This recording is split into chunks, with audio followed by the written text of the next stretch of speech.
दिल्ली में जेडीयू के राष्ट्रीय कार्यकारिणी और राष्ट्रीय परिषद की बैठक है और बैठक भले ही दिल्ली में हो रही है लेकिन चर्चा बिहार में खूब हो रही है। हमारे साथ जेडीयू के वरिष्ठ नेता हैं खालिद अनवर साहब। सर, बैठक दिल्ली में है लेकिन चर्चा बिहार में खूब हो रही है। नहीं, पूरे देश में चर्चा है और जनता दल यूनाइटेड और उसके लीडर नीतीश कुमार जी कोई मामूली लीडर नहीं है। वो अगर कोई कदम उठाएंगे, वो पार्टी कोई बैठक करेगी तो चर्चा तो होनी चाहिए। और जनता दल यूनाइटेड ने जो देश को एक नई दिशा देने की कोशिश की है, श्री नीतीश कुमार जी ने जो विपक्षी एकता किया है और भारतीय जनता पार्टी की नीतियों के खिलाफ 130 करोड़ भारत के लोगों को खड़ा किया है, तो ये कोई मामूली बात नहीं है। हमारी पार्टी की ये शेड्यूल मीटिंग है और कार्यकारिणी की या राष्ट्रीय परिषद की इन मीटिंगों में ये तय होगा कि 2024 में देश किस तरफ जाएगा। और एक डेमोक्रेटिक पार्टी होने के नाते, लोकतांत्रिक पार्टी होने के नाते नीतीश कुमार जी चाहते हैं कि एक एक इशू पर पार्टी के सभी लीडरों से बातचीत की जाए, उनकी राय ली जाए और आगे देश हित में जो कदम मुनासिब लगे वो कदम उठाया जाए। आपको क्या लगता है कि आज की बैठक में बड़ा फैसला भी लेंगे मुख्यमंत्री नीतीश कुमार जी? क्योंकि अमूमन जो इससे पहले जो उन्होंने जो फैसले लिए हैं, या जातीय दारिद्र्य गणना कराने का फैसला हो या आरक्षण का दायरा जो बढ़ा था, उसके बाद आज बड़ा दिन है, फैसले का दिन है, कुछ बड़ी घोषणा भी कर सकते हैं।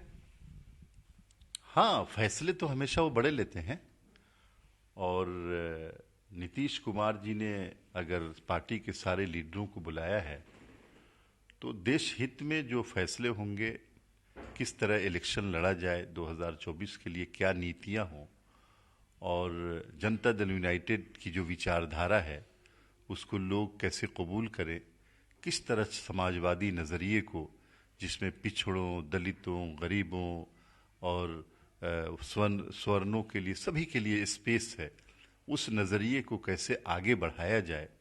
और देश के बारे में जो गांधी जी सोचते थे, जो डॉक्टर अंबेडकर सोचते थे, जो सरदार पटेल सोचते थे और जो मौलाना आज़ाद सोचते थे, उस तरह का समाज, उस तरह का देश जिसमें सामंती सोच के लोगों को जगह न मिले और सबको बराबर हक मिले, इस तरह का देश कैसे बनाया जाए, इस पे बड़े फैसले होंगे। आपको लगता है कि तमाम तरह की चर्चाएं हैं लेकिन ये चर्चा ये भी है कि नीतीश, क्योंकि आने वाले समय में लोकसभा का चुनाव है, बिहार में 40 सीट है और इसी स्थिति में लगातार ये डिमांड भी हो रहे हैं कि नीतीश कुमार जी को खुद कमान लेनी चाहिए ताकि तमाम लोग जो हैं वो चुनाव पे ध्यान दें, मुख्यमंत्री नीतीश कुमार बेहतर तरीके से काम कर सकें। तो अभी कमान किसके पास है? कमान तो नीतीश कुमार जी के ही पास है। को आपको लगता है कि कमान किसी और के पास है? ये हमारे सर्वमान्य नेता है नीतीश कुमार जी और पहले भी कमान उनके पास था, आज भी कमान उनके पास है, आगे भी कमान उनके पास रहेगी। लेकिन एक बात समझिए, नीतीश कुमार जी की तरफ 130 करोड़ भारत के लोग देख रहे हैं और बहुत उम्मीद भरी निगाहों से देख रहे हैं। ऐसे में नीतीश कुमार जी और उनकी टीम की जिम्मेदारियां काफी बढ़ जाती और इसी पे मंथन होना है कि देश की आशाओं, आकांक्षाओं, उम्मीदों पे कैसे खरा उतरा जाए और कैसे भारतीय जनता पार्टी जो वैचारिक रूप से करप्ट हो गई है, उस पार्टी से इस देश को कैसे निजात दिलाई जाए। बीजेपी के लोग कह रहे हैं कि जेडीयू में दो गुट हो गया है, एक गुट जो है वो आरजेडी की तरफ, आरजेडी में विलय चाहता है, दूसरा गुट जो है वो बीजेपी की तरफ चाहता है। क्या लगता है कि बीजेपी जितना उत्साहित है, उत्साहित होने वाली?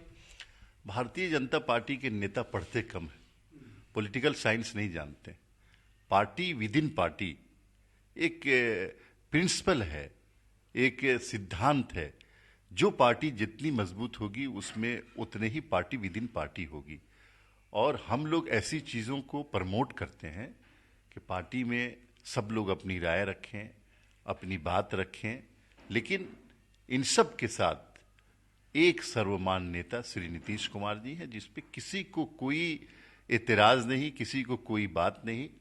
और जनता दल यूनाइटेड एक डेमोक्रेटिक पार्टी है, ये कोई corporate company Bharatiya Janata party की तरह नहीं है जहां एक चेयरमैन और दूसरे सीईओ साहब हैं जो सारी हुक्म चलाते हैं।